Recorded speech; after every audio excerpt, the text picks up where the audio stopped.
د بلخ د علماو شورا رئیس د دې شورا له غړو سره یو ځای د دغه ولایت د ملي راډیو ټلویزیون له بېلابېلو څانګو څخه لیدنه وکړه او د دې ادارې له مراجعینو سره یې له نږدې خبرې وکړې.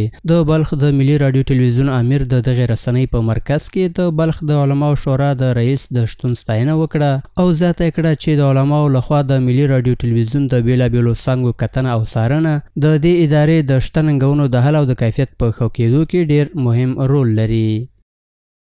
نظارت نمودن یک اداره فوق‌العاده از ادارات مختلف سبب بهتر شدن او ادارات میشه. مشکلات را بررسی میکنه و مشکلات حل میشه و سبب پیشرفت کارمندان او ادارات میشه. له بلې خوا یو شمېر مراجعین چې دغې رسنۍ ته د خپلو اداري ستونزو د حل په موخه راغلي دي د دغه ولایت د ادارو د خدمتونو د ښه والي په برخه کې د بلخ د علماو شورا له کارونو ستاینه کوي او همداراز د دې بهیر پر دوام ټینګار کوي. 15 دقیقې کېږي چې دلته ناست یم، انشاءالله کار روان دی، نو کارونه کېږي، هیڅ مشکل نشته، څه ستونزه نشته، مشکلات نشته، بس کارونه حل کېږي.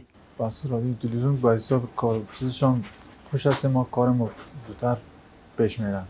د علماو شورا د کار د قانون په لومړۍ ماده کې د دولتي او نظامي څانګو د څارنې موضوع یاده شوې چې موخه یې د دې شورا د څېړنو له لارې د دغو ادارو د اجراعاتو ښه کول دي.